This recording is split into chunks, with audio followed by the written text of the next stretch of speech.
오늘 하나님 말씀 우리가 사도행전 1장 12절에서 26절까지 말씀을 함께 봉독을 했습니다. 우리 이 말씀 가지고 부활과 사도라고 하는 제목으로 우리 하나님 말씀 증거하겠습니다. 어떤 사건을 경험하고 나면 우리는 이런 고민을 하게 되죠. 이제 우리가 어떻게 살아야 되지? 이런 고민을 하게 됩니다. 여러분, 어떤 사건을 경험했는데 이러한 고민이 없으면 안 돼요. 사건을 경험하고 나면은 그 사건 이후에 우리가 어떻게 살아야 될까, 이런 고민이 반드시 있어야 됩니다. 물론 그렇다고 동일한 사건 경험이 동일한 행동을 낳는 것은 아니죠. 우리가 일례로다가 일제시대를 경험을 했으면서도 그에 대한 반응은 크게 세 가지로 나뉘었었죠. 일제에 부역하거나 그냥 무관심하거나 아니면은 일제에 저항하여서 독립운동을 하거나 뭐 그랬습니다. 만약에 여러분들이 일제시대에 살았다면 어떤 반응을 보였겠습니까? 어땠을 것 같아요, 여러분? 그냥 부역을 하셨을 것 같습니까? 아니면 무관심했을 것 같아요? 아니면 여러분들도 독립투사가 돼가지고 독립운동을 하셨을 것 같습니까? 우리가 사실 경험을 하지 않아서 어떤지, 우리가 어떤 반응을 보일지 우리가 잘 모르죠. 하지만 어떤 사건의 경험은 그 사람의 본성, 본질을 드러내줍니다. 사건을 경험하면 그 사람의 본성과 본질을 드러내주게 되어 있어요. 하나님이 다가오시는 절대적인 경험이 있죠. 우리가 예수 사건이라고 부르는데 바로 하나님이 다가오시는 이 절대 경험은 사뭇 다른 반응을 불러옵니다.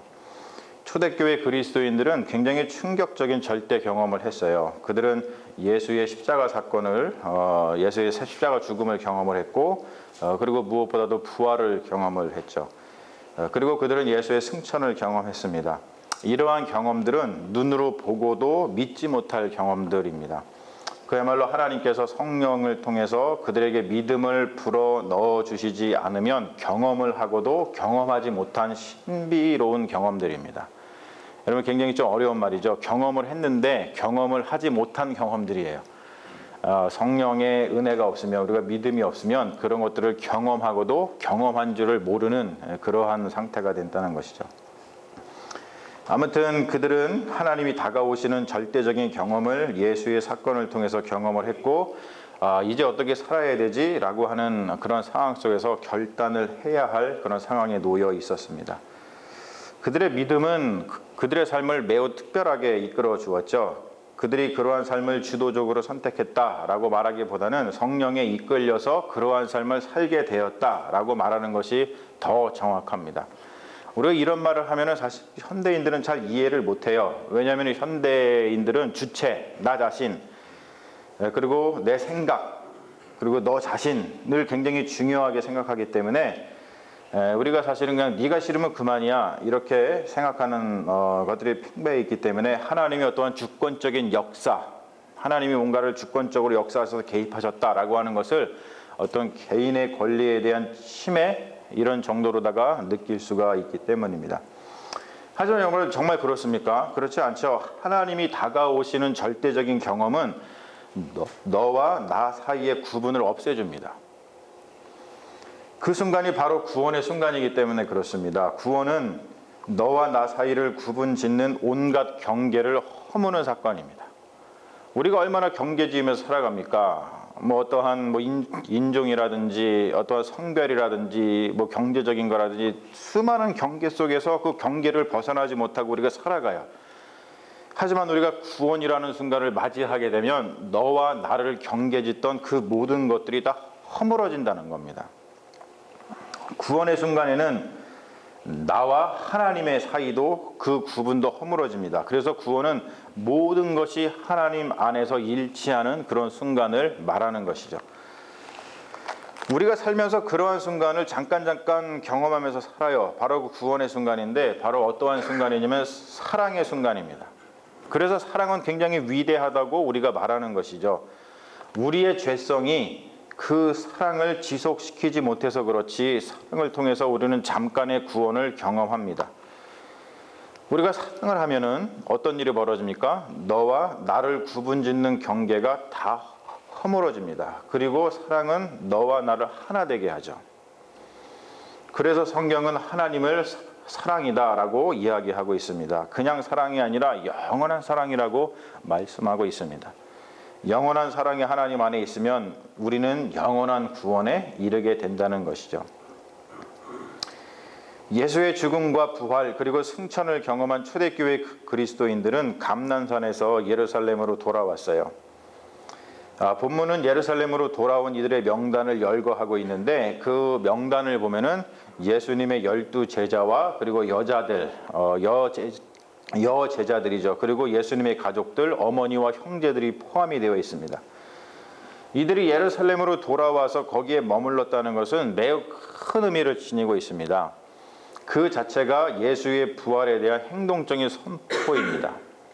왜 그러냐면은 우리가 잘 보진 않지만 탈무드라고 있죠. 유대인들이 보는 문서가 있습니다. 그 문서에 보면 뭐라고 나와 있냐면 유대인들의 경우에 그 당시 어느 도시에서 남편이라든지 아내라든지 자녀라든지 십자가에 이렇게 처형이 되었을 때에 그 아내나 남편, 부모는 그 도시에 머물러서는 안 됩니다. 그들은 다른 장소로 이주해야만 했어요. 왜냐하면 그들로 인해서 십자가에 못 박힌 사람에게 임한 그 저주가 그 도시에 머문다고 생각을 했기 때문에 그렇습니다. 우리가 알다시피 신명기 21장 23절에 보면 이런 말이 있죠. 나무에 달린 자는 하나님께 저주를 받았다. 그러니까 십자가에서 죽으신 예수 그리스도를 생각할 때에 사람들이 어떻게 생각을 하냐면 신명기의 말씀처럼 저 사람은 하나님에게 저주를 받은 사람이야. 그래서 예수님처럼 십자가에 달려서 죽은 사람들은 하나님께 저주를 받은 사람이기 때문에 그 도시에 머무르면 안 됩니다. 왜냐하면 그 사람에게 임한 저주가 자기들한테도 미쳐서 영향을 끼칠까 봐 그렇습니다. 예수님 당시에 십자가 처형을 바라보는 사람들의 시선이 이랬다는 것이죠. 십자가 처형은 일종의 낙인이었습니다. 그러나 예수님의 어머니 마리아와 그의 동생들은 다른 도시로 이주할 이유가 없었습니다. 왜 그렇죠, 여러분? 그들에게 예수님의 육체적인 부활은 너무나도 명백한 사건이었기 때문입니다. 예수의 부활을 경험하지 못한 사람들, 그러나 예수의 십자가 처형을 알고 있었던 주변 사람들의 시선이 얼마나 따가웠겠어요? 게다가 예수를 십자가 위에 처형시킨 당국의 그 당사자들은 얼마나 그들이 예루살렘에 머무는 것이 불편했겠습니까? 그럼에도 불구하고 예수의 부활을 경험한 제자들과 가족들은 예루살렘을 떠날 수가 없었습니다. 아니, 떠날 이유가 없었어요. 왜요? 예수님이 육체적으로 부활을 하셨기 때문입니다. 그들은 예루살렘에 돌아와서 그들이 유하고 있던 다락방으로 들어갔습니다. 그리고 그곳에서 기도했어요. 이들이 한 곳에 모인 이유, 그리고 그곳에 모여서 더불어 마음을 같이 하여 기도한 이유는 단 한 가지 때문입니다. 뭐죠? 부활 때문이에요. 부활의 경험은 이렇게 일치된 마음과 행동을 낳습니다. 이들 모두 한 성령에 이끌려서 부활하신 그리스도 안에서 구원, 즉 일치를 경험했다는 것이죠. 사랑하는 여러분, 이처럼 그리스도인들이 교회를 이루어서 한 곳에 모여 기도하며 예배하며 봉사하는 한 가지 절대적인 이유는 예수의 부활 경험 때문입니다. 여러분, 우리가 지금 이렇게 한 곳에 모여서 흩어지지 않고 한 곳에 모여서 하나님을 예배하며 이렇게 기도하고 하나님의 말씀을 듣는 이유가 뭡니까? 예수의 부활 경험 때문에 그렇습니다. 많은 사람들이 여러분들에게 물어볼 겁니다. 왜 교회를 가십니까? 왜 흩어지지 않고 이렇게 모여서 예배를 드리십니까? 왜 모여서 기도하죠? 왜 이렇게 모여서 우리가 봉사를 하고 왜 이렇게 모여서 교회라는 것을 이루어서 이렇게 살아갑니까? 라고 누군가 여러분한테 물으실 때 우리의 대답은 다 동일해야 된다는 거예요. 뭐 때문에? 내가 예수의 부활을 경험했기 때문입니다. 할렐루야. 그것이 우리가 모이는 이유입니다. 이들이 모여서 한 마음으로 기도한 뒤에 행한 행동 또한 굉장히 특이하죠. 이것 또한 예수의 부활에 대한 행동적인 선포입니다. 그 행동을 촉발한 이가 사도 베드로인데 사도 베드로가 촉발한 행동은 가룟 유다가 배반함으로써 공석이 된 12번째 사도의 자리를 채우는 일이었습니다. 베드로는 그것이 자기 개인의 생각이 아니라 하나님의 뜻이라는 것을 밝히죠. 그는 시편의 말씀을 인용해서 자신의 주장을 펼칩니다. 시편 69장 25절에 보면 오늘 말씀에 나온 것처럼 그의 거처를 황폐하게 하시며, 그리고 시편 109편 8절에 보면은 그의 직분을 타인이 취하게 하소서라는 말씀이 있습니다.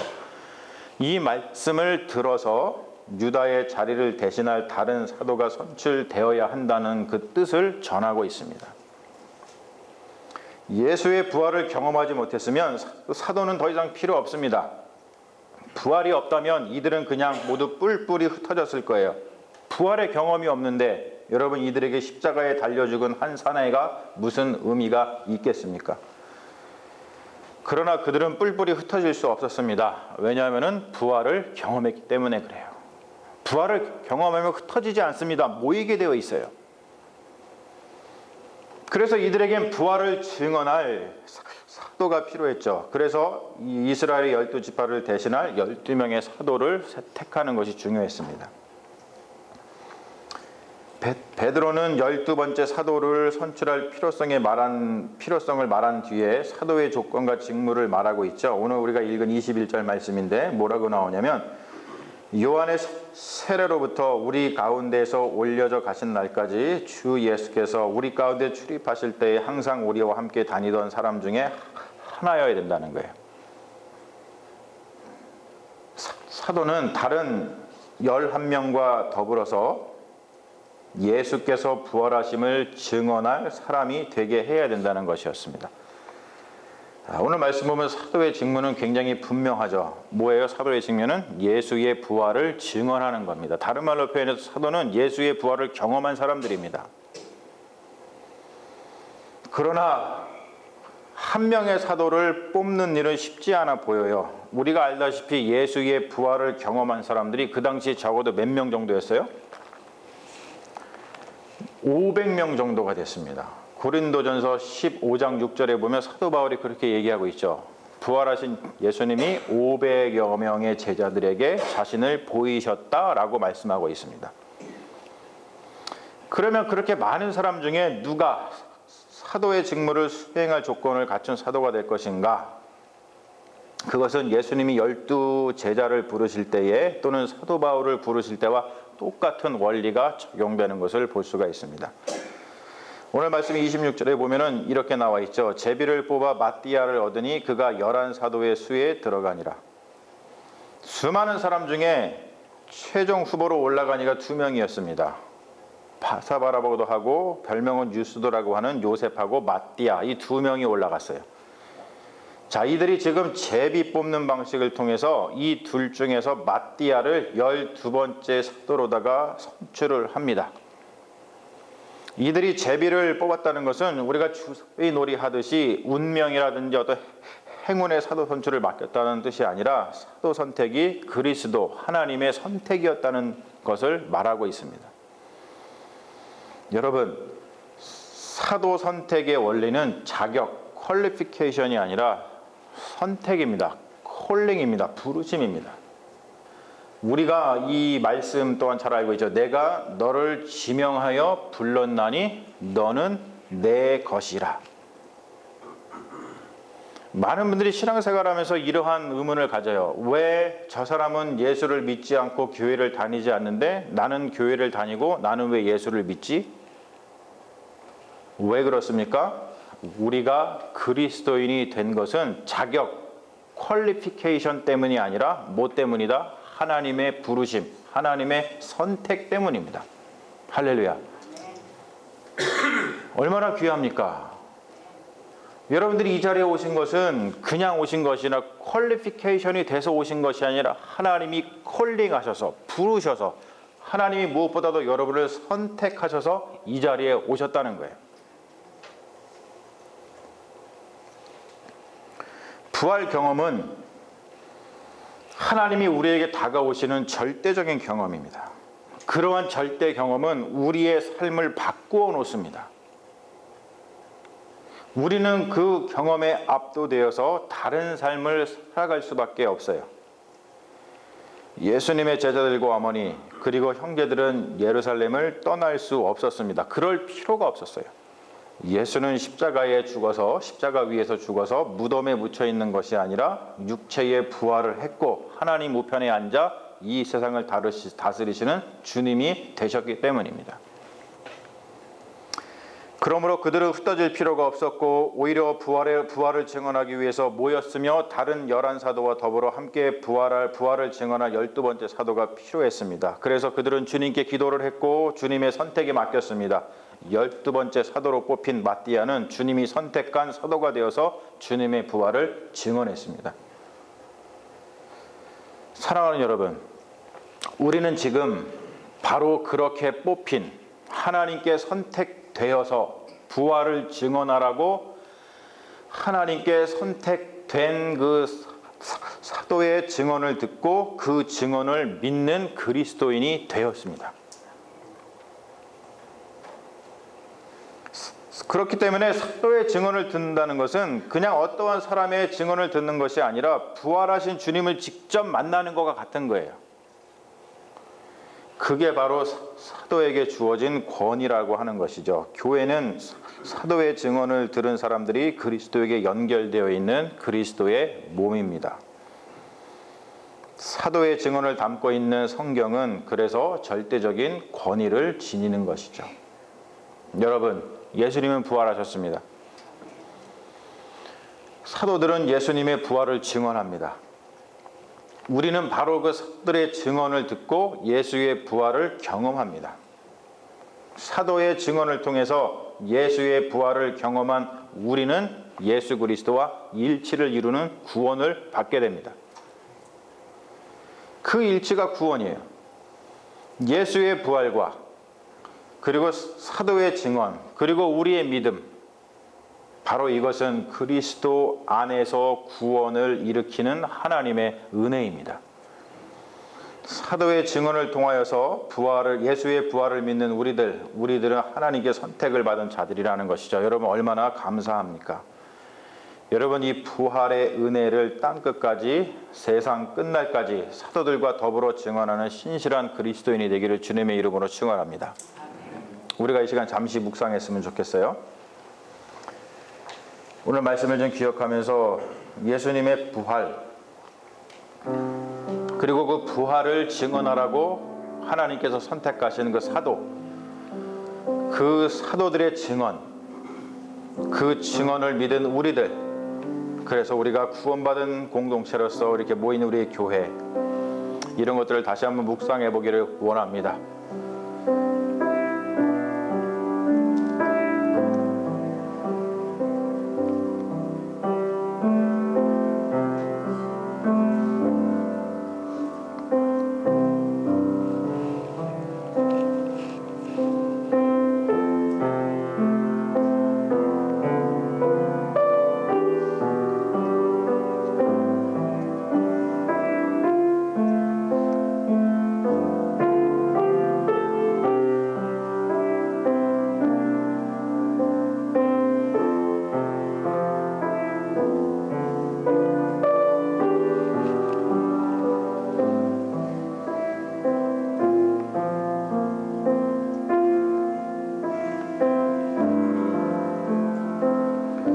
주님, 부활하신 예수님을 만난 뒤 사도들과 예수님의 가족들이 가진 용기와 희망을 봅니다. 그들은 예수님의 부활을 경험했기 때문에 다른 곳으로 가지 않고 예루살렘에 모였으며 그곳에서 한 마음으로 기도했습니다. 그리고 부활의 증인을 세우고자 마띠아를 선출하여 유다를 대신해 사도로 세웠습니다.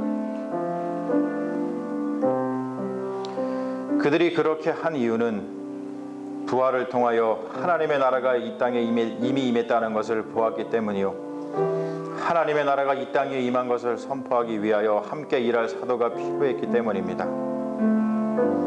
사도들의 증언에 기댄 우리의 신앙도 그들과 같이 용기와 희망으로 가득 차게 하시고, 우리도 하나님 나라의 소망을 가지고 낭망하지 말고 끝날까지 부활의 주님을 전하는 믿음의 자녀들이 되게 하옵소서. 예수님의 이름으로 기도합니다. 아멘.